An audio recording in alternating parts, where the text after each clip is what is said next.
Ya, halo semuanya. Apa kabar kalian semua? Kali ini saya akan kembali membahas firman Tuhan dan ini hari ke-8 hari Jumat. Ya, di hari yang ke-Jumat. Hari Jumat maksudnya ya. Jadi kita akan membahas tentang Stefanus martir yang pertama. Kita baca di Kisah Rasul 6 ayat 8 sampai 15 dan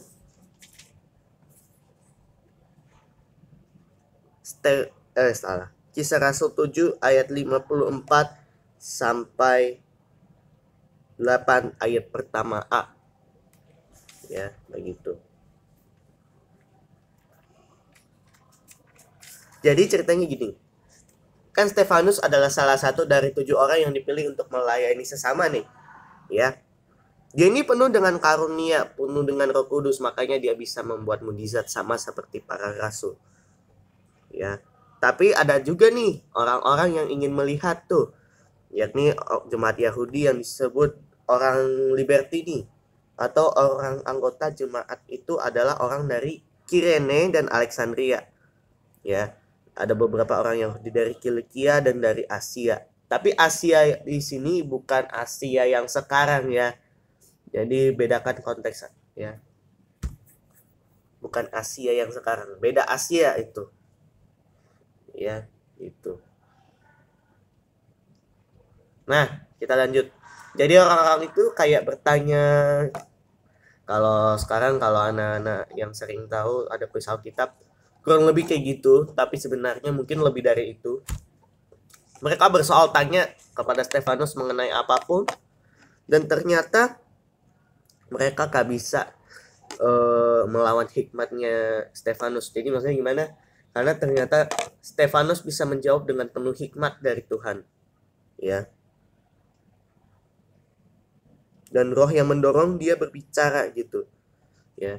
Jadi Stefanus terus ngomong karena Roh Kudus tentang firman Tuhan lah, tentang kebaikan Tuhan dan segala macam yang membuat orang-orang yang tadi itu kayak udah nggak sanggup untuk melawan kepintarannya. Oleh sebab itu malah menghasut mereka. Bukannya mereka tambah percaya, malah tambah menghasut. Menghasutnya gini, mereka telah menghujat Musa dan Allah. Lah, jadi mereka nuduh kalau si Stefanus menghujat Tuhan sama Musa, karena waktu itu kalau Yahudi percaya akan adanya tentang masalah Musa dan Tuhan ya, Musa leluhurnya gitu. Maka Stefanus ditangkap ketua-tua ya, dan biasa orang Yahudi itu ini berkaitan dengan politik atau bagaimana supaya pengikut Yesus jangan banyak, biar pengikut mereka tambah banyak, biar pemasukan tambah banyak. Itu. Padahal mereka nggak ngerti kalau sebenarnya Tuhan Yesus itu ada. Gak tau lah, aku nggak paham lagi dengan kelakuan mereka. Nah, mereka juga sampai membawa saksi palsu. Saksi palsu yang istilahnya memperkuat bukti bahwa si Stefanus melakukan hujat pada Allah. Itu. Terus mereka bilang Stefanus juga menghina tempat Tuhan gitu. Sebab kami telah mendengar bahwa Yesus orang Nazaret itu akan merubuhkan tempat ini dan mengubah adat istiadat yang diwariskan oleh Musa kepada kita. Ini masalah miskonsepsi. Kenapa? Karena ya orang Yahudi memang belum percaya konsep yang sebenarnya. Jadi apa sih konsepnya? Kalau dia merebutkan bait Allah sebenarnya artinya Yesus sendiri yang akan mati. Itu yang pertama. Yang kedua, padahal yang mengubah adat istiadat sebenarnya bukan mengubah adat istiadat Yesus, melainkan menggenapkannya. Ya. Kan dengan kematian Yesus hukum Taurat sudah tergenapi. Ya. Kan Yesus itu datang untuk menggenapi segala yang sudah diperintahkan. Bukan dikatakan para nabi lah semuanya. Pokoknya Yesus itu menggenapkan semuanya. Gitu. Tapi semua orang yang duduk dalam sidang mahkamah agama itu lagi ngeliatin Stefanus semua. Tahu gak kenapa? Karena mereka juga melihat bahwa muka Stefanus itu sama seperti muka seorang malaikat.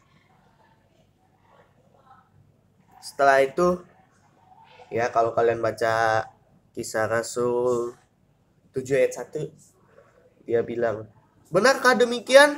Stefanus akhirnya cerita panjang lebar. Kalau kalian mau saya bahas, kayaknya nggak usah, karena intinya itu sebenarnya kalau kalian baca sendiri di Kisah Rasul 7 ayat 2 sampai 53, intinya tuh begini. Jadi dia menceritakan tentang dari zaman Abraham lah, ya pokoknya itu inti cerita perjanjian lama kalau nggak salah, ya dari kitab-kitab Musa kalau nggak salah, gitu. Dari kitab-kitab Musa, habis itu kadang-kadang diselipin cerita bahwa tentang pembuangan ke Babel dan sebagainya, ya gitu, ya tentang masalah orang benar yang kadang-kadang ditolak, ya gitu. Pokoknya kalau kalian baca sendiri ceritanya panjang, ya ini sebenarnya bukan cerita tapi perkataan Stefanus yang menunjukkan bahwa dia benar-benar punya Roh Kudus, dan apa yang dia ceritakan itu memang kebenaran firman Tuhan, bukan bohongan semata, begitu. Setelah kalian baca ya gimana Stefanus ngomong panjang lebar tentang kebenaran firman Tuhan di depan sidang itu, ya karena kan Stefanus juga ditangkap nih gara-gara dituduh, ya padahal tuduhannya palsu. Oke, maka anggota para mahkamah agama itu sangat tertusuk hati mereka, dan mereka menyambut dengan gertakan gigi kayak lebih ke arah ketar-ketir gitulah.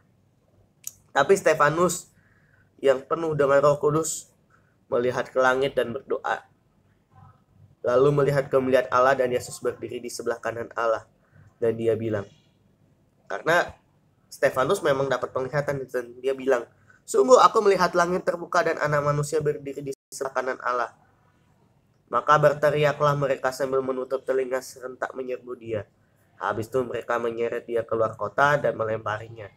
Dan saksi-saksi meletakkan jubah mereka di depan kaki seorang muda yang bernama Saulus, ya, yang bakalan dibahas kapan-kapan. Ceritanya pasti seru juga kalau ngomongin Paulus nantinya, ya. Setelah itu diseret keluar, terus mereka melempari Stefanus dengan batu, gitu. Melempari Stefanus dengan batu sebenarnya kayak gimana sih? Jadi orang melempar batu ke Stefanus, ya gitu. Bukan Stefanus dilemparnya pakai batu, bukan. Jadi dia ditimpuk batu sampai mati si Stefanus. Dan sedang mereka melemparinya, Stefanus berdoa, katanya, ya Tuhan Yesus, terimalah rohku. Habis itu sambil berlutut dia bilang, Tuhan janganlah tanggungkan dosa ini kepada mereka. Dan dengan perkataan itu meninggallah dia, ya gitu. Dan Saulus ternyata udah setuju kalau Stefanus dibunuh, ya. Tapi bagaimana ceritanya kita lihat aja besok, ya. Oke, sekian untuk kali ini dan hari ini, ya. Apa sih pesannya bagi kita semua? Ya, sebenarnya konsep martir itu lebih ke arah dia rela kehilangan nyawanya demi membela Tuhan lah, ya. Itu. Yang kedua, ya tentang mengenai saksi dusta, hati-hati akan saksi dusta, ya. Gitu. Dan yang ketiga, kita belajar untuk berkorban seperti Stefanus, ya gitu. Tahu nggak kenapa Stefanus bisa rela sampai mati? Ya karena dia pastinya belajar dari Yesus juga. Belajar dari Yesus, mungkin belajar melalui para rasul bahwa Yesus rela berkorban sampai mati. Jadi dia, Stefanus yang penuh bisa mau loh rela mati, ya. Tuh. Oke lah, cukup sekian. Besok kita bertemu lagi di cerita berikutnya. Bye bye.